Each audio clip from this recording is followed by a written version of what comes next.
እንኳን ወደ ማራኪ መረጃ በደህና መጡ። በዓለም አቀፍና በሀገር ውስጥ ያሉትን መረጃዎች የምናቀርብላችሁ ይሆናል። ወደ ዋና ዜናዎች እናልፋለን። እስራኤል ጨክናለች። ዘ ራይዚንግ ላዮን ኦፕሬሽን ከጋዛ እስከ ኢራን ድረስ እየተከናወነ መሆኑ ተሰምቷል። ሶማሊያ ፕሬዝዳንት ሐሰን ሼክ መሐመድ ኢትዮጵያን የባህር በር ማግኘት በዓለም አቀፍ ሕግ ውስጥ እንድታደርግ ድጋፍ አሳይተዋል። ይህም አይቀሬ ነው። ኢትዮጵያ የባህር በር ታበጃለች። አብይ አህመድ ጦርነት አንፈልግም ሲሉም ገልጸዋል። ኢትዮ ኤርትራ ግንኙነት በአደጋ ላይ ነው። ኤርትራ የባህር በር ዘመቻን አይፈቅድም ስትልም ተናግራለች። ይህስ ምን ያስከትላል? ሙሉ ዝርዝር መረጃውን የምናይ ይሆናል። እስከዛው ሰብስክራይብ በማድረግ ቪዲዮ ላይክ በማድረግ ይጀምሩ። ወደ ዝርዝሩም ገብተናል።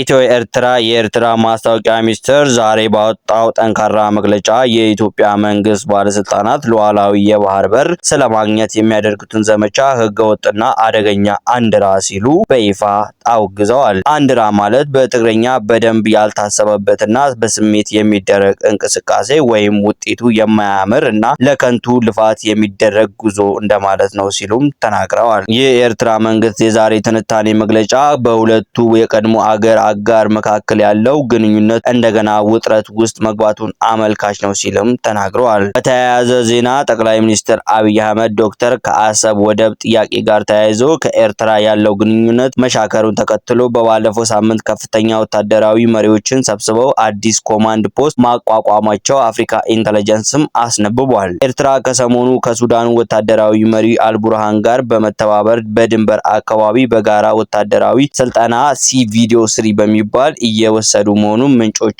አረጋግጠዋል። የኢትዮጵያ ፍላጎት አሰብ ወደብ ዲፕሎማሲያዊ መንገድ እንዲመለስ ብዙ ውጥረት እያደረገች ቢሆንም ኤርትራ ለድርድር ፈቃደኛ አልሆነችም። ይህም አይቀሬ ነው። ኢትዮጵያ የባህር በሯን ታበጃለች። ይህ አይቀሬ ነው ጠቅላይ ሚኒስትሩ ዶክተር አብይ ተናግረዋል። ኢትዮጵያን ወደብ አልባ ሀገር አድርጎ ኢትዮጵያ ድሃ እያሉ መጥራት ያበቃል ሲሉም ተናግረዋል። ጦርነትና ግጭት አንፈልግም፣ ለዚህ ነው 5 ዓመታት ሙሉ ስንለማመጥ የቆየ ነው ብለዋል። ኢትዮጵያ በዓለም ሕግ መሰረት በዲፕሎማሲያዊ መንገድ የወደብ ባለቤት እንድትሆን እህት ወንድሞቻችን ሳይረፍት በአስቸኳይ ራሳቸውን ለድርድር ዝግጁ እንዲያደርጉ በጥቅም አሳስበዋል። ኢትዮጵያ ለዘላለም የጂኦግራፊ እስረኛ ሆና ትኖራለች ብሎ የሚያስብ ኢትዮጵያዊም ካለ እሱ የሞተ ነው ሲሉም ተናግረዋል። ከዚህ ጋር ተያይዞ ኢትዮጵያ የባህር በር ፍለጋዋን በዓለም አቀፍ ሕግ ማዕቀፍ ውስጥ እንድታደርግ እንጠብቃለን ሲሉ ሐሰን ሼህ መሐመድም ተናግረዋል። የሶማሊያው ፕሬዝዳንት ሐሰን ሼህ መሐመድ ኢትዮጵያን በዲፕሎማሲያዊ መንገድ የባህር በር ማግኘት ፍላጎቷን በዓለም አቀፍ ሕጎችና ስምምነቶች መሰረት እንድታስቀጥል ድጋፋቸውን ገልጸዋል። ፕሬዝዳንቱ ይህን በተናገሩት ከአልአረቢያ የዜና ጣቢያ ጋር በቅርቡ ባደረጉት ቃለ ምልልስ ነው። ፕሬዝዳንቱ በቃለ ምልልሳቸው የኢትዮጵያ ባህር በር ፍለጋ ዓለም አቀፍ ሕግ ማዕቀፍ ውስጥ አዲስ አይደለም ሲሉ አብራርተዋል። ማንኛውም ሀገር ጥቅሙን ለማስጠበቅ ዓለም አቀፍ ሕጎችን እስካስከበረ ድረስ ሊጠቀምባቸው የሚችላቸው እውቅና ያላቸው ዘዴዎች አካሄዳቸው እንዳሉ ገልጸዋል። ኢትዮጵያ በሰላማዊና በዲፕሎማሲያዊ መንገድ ጥረቷን የምታደርግ ከሆነ ይህንን ለማሳካት እንደምትችል ተስፋ አለንም ብለዋል። የሶማሊያ አቋም ጽኑና ግልጽ እንደሆነ የገለጹት ፕሬዝዳንቱ በአካባቢው ያሉ አለመግባባቶች በውይይት በመደራደርና መግባባትን በመከተል ይህ መግለጫ ኢትዮጵያ ከሶማሊላንድ ጋር ቀይ ባህር ላይ የባህር ኃይል ጣቢያ ለመመስረት የፈረመችውን ስምምነት ተከትሎ በሁለቱ ሀገራት መካከል የተፈጠረውን አለመግባባት ተከትሎ እየመጣ ነው ሲሉም ተናግረዋል። ሶማሊያ ይህን ስምምነት ሉዓላዊነት የጣሰ ድርጊት አድርጋ ትቆጥራለች።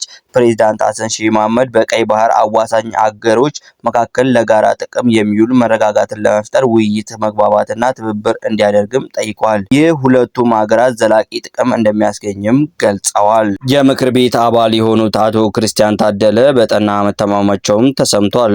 አዲስ አበባ መስከረም 7 ቀን 2018 በእስር ላይ በሚገኙት የህዝብ ተወካዮች ምክር ቤት አባል አቶ ክርስቲያን ታደለ በጤና እክል ምክንያት በጠና መታመማቸውን ቤተሰቦቻቸውና ጠበቆቻቸው ለቢቢሲም ተናግረዋል። ጠበቃቸው ሰለሞን ገዛኸኝ እንዳሉት ሰኞ ዕለት ቂሊንጦ ማረሚያ ቤት ውስጥ አግኝተዋቸው የነበረ ሲሆን አቶ ክርስቲያን ከቅርብ ጊዜ በፊት ካደረጉት ቀዶ ሕክምና በኋላ ተገቢው ክትትል ባለማግኘታቸው ህመማቸው እየተባባሰ መምጣቱንም ገልጸዋል። አንድ ከቤተሰባቸው አባልም እንደተናገሩት አቶ ክርስቲያን ከወራት በፊት በመመርቀዝ ሆስፒታል ቀዶ ሕክምና ካደረጉ በኋላ በቂ ክትትል ሳይደረግላቸው ወደ ማረሚያ ቤት እንደተመለሱ መደረጉ ለዚህ ሁኔታ እንደዳረጋቸውም ተናግረዋል። የአማራ ብሔራዊ ንቅናቄ አብን ወክለው የህዝብ ተወካዮች ምክር ምክር ቤት አባል እንዲሁም በምክር ቤቱ የመንግስት ወጪ አስተዳደርና ቁጥጥር ጉዳዮች ቋሚ ኮሚቴ ሰብሳቢ የነበሩት አቶ ክርስቲያን በአማራ ክልል በተፈጠረው ጸጥታ መደፍረስ ምክንያት የአስቸኳይ ጊዜ አዋጅ ከታወጀ በኋላ በቁጥጥር ስር ውለዋል።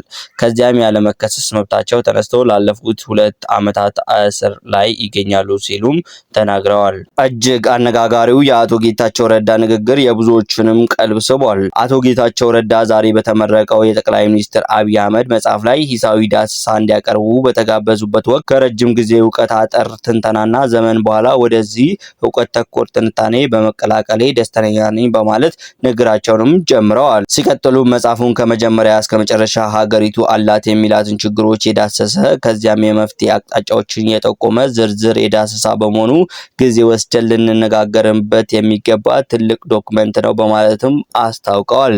አቶ ጌታቸው የመጀመሪያ የመደመር መጽሐፍ ማንበባቸውን አስታውሰው ያነበቡትም አቃቂር ለማውጣት እንደሆነም ገልጸዋል። የተፈጠረው ችግር ሁለተኛውና ሶስተኛው መጽሐፍ እንዳመለጣቸው የተናገሩት አቶ ጌታቸው ሲቀጥሉም በ40 ዓመቱ ግለ ታሪክ ጽፉ ሀገር አስተምራለሁ የሚል ሰው ባለበት ሀገር ጠቅላይ ሚኒስትር አብይ እንኳንም ግለ ታሪክ አልጻፉ እንኳንም ሀሳብ ተኮር መጽሐፍ ጻፉ ሲሉም አስረድተዋል። ከዚህ ጋርም ተያይዞ የቀድሞው ስራ አስፈጻሚ አቶ ጌታቸው ረዳ በቅርሶች አፈራረስ ዙሪያ የሰጡት አስተያየትስ ምን ይመስላል?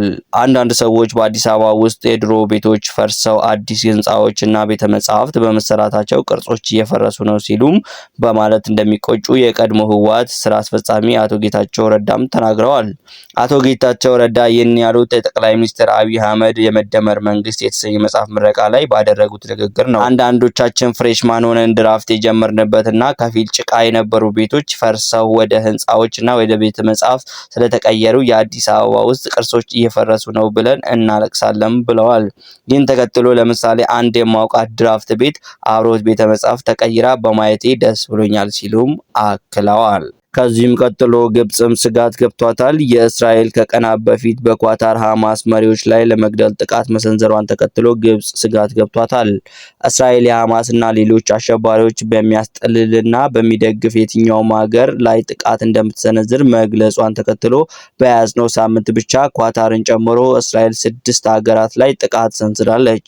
በዚህ የተነሳ ግብጽ እስራኤል ጥቃት ትፈጽምብናለች የሚል አዲስ ስጋት እንደገባትና እስራኤል በግብጽ ላይ ጥቃት እንደምትፈጽም ማስተማመኛ እንዲሰጣ አሜሪካ መልእክት እንደላከች ሲኤንኤን አስነብቧል። እስራኤል በኳታር ዶሃ ላይ የፈጸመችውን አይነት ጥቃት በግብጽ ላይ ከፈጸመች አደገኛ የሆነ ቀውስ እንደሚፈጠር ለአሜሪካ መልእክት ልካለች። ከኳታር ጥቃት በኋላ ግብጽ እስራኤል ጋር በጸጥታ ጉዳይ ያላትን ግንኙነት መቀነሷም ታውቋል። እንዲሁም ወደ እስራኤል ሌላ ዙር ጦርነት ተከስቷል። የእስራኤል መከላከያ ሚኒስቴር ዋና ዳይሬክተር ሜጀር ጀነራል አሚር ባራም በገንዘብ ሚኒስቴር የሂሳብ ሹም ጀነራል ኮንፈረንስ ላይ ባደረጉት ንግግር ኦፕሬሽኑ ዘ ራይዚንግ ላዮን በእስራኤል ወሳኝ ድል አጎናጽፏል። ነገር ግን በኢራን ላይ ተጨማሪ ኦፕሬሽኖች ይኖራሉም ብለዋል። ኢራናውያን አልጠፉም፣ ትልቅ የሆነ ውርደት ስሜት አላቸው። ስለዚህም በጸጥታና በኃይል ግንባታ ላይ ከፍተኛ ገንዘብ እያዋሉ ነው ብለዋል። ባራም በዓለም አቀፋዊና አካባቢያዊ የደህንነት ሁኔታውን ያማከለ የኢኮኖሚ ዝግጅት እንዲያደርግ አስጠንቅቀዋል። ባራም ለወደፊት ዝግጅቶችን አስመልክቶ 3ኛውና 4ኛው ዙር ዝግጅታችን ለማጠን የጦር ኃይሎች ከፍተኛ ምክር ቤት የተቋቋመ ነው ብለዋል። የእስራኤል መከላከያ ሚኒስቴር ዋና ዳይሬክተር በመቀጠል ስለሚመጡት አስገራሚ ነገሮችና ስለሚመጣው የፔጀር ስራዎች የሊባኖስ ሂዝቦላ አባላትን የፔጀር መሳሪያዎችን የቦምብ ጥቃትን በመመልከት በማሰብ አሁን ኢንቨስት ማድረግ አለብንም ሲሉም ተናግረዋል። እዚህ ጋር በተያያዘ እስራኤል ጨክናለች። የእስራኤል መከላከያ ሰራዊት የጋዛ ከተማ ነዋሪዎች ከስፍራው ለቀው እንዲወጡ ጊዜያዊ መንገድም ከፍቷል። የጋዛ 40% የሚሆነው በእስራኤል እግረኛ ጦር ቁጥጥር ስርም ገብቷል። የእስራኤል መከላከያ ሰራዊት ነዋሪዎች የተወሰነላቸው መንገድ ብቻ እንዲጠቀሙና በጸጥታ አስከባሪዎች የሚሰጡትን መመሪያዎች እንዲከተሉም ጠይቋል። የእስራኤል መከላከያ ሰራዊት ጊዜያዊ የመተላለፊያ ኮሪደር መክፈቱን ሲገልጽ ይህም ሲቪሎች ከጋዛ ከተማ ወደ ዋዲ ጋዛ ደቡባዊ አካባቢዎች ለቀው እንዲወጡ ለማድረግ ነው ብለዋል።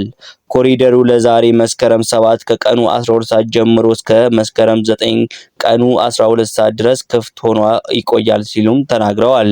የእስራኤል መከላከያ ሰራዊት ነዋሪዎች የተወሰነውን መንገድ ብቻ እንዲጠቀሙና በጸጥታ አስከባሪዎች የሚሰጡት መመሪያዎችን እንዲከተሉም አሳስበዋል። ሰራዊቱ ሲቪሎችን ለመርዳት የትራፊክ ምልክቶችን በመንገዱ ላይ እንደተቀመጡም አስታውቋል። በጋዛ ከተማ ለሚኖሩት 1 ሚሊዮን ከሚገመቱ ነዋሪዎች ውስጥ እስከ ማክሰኞ ድረስ ከግምት 350,000 ነዋሪዎች ከጋዛ ከተማ ለቀው ወጥተዋል ሲል ሰራዊቱ ማስታወቁን የጄሩሳሌም ፖስት ዘገባም ያመለክታል። እንደዚህ አይነት ወቅታዊ መረጃዎች እንዲደርሳችሁ ሰብስክራይብ በማድረግ ቤተሰብ ይሁኑ።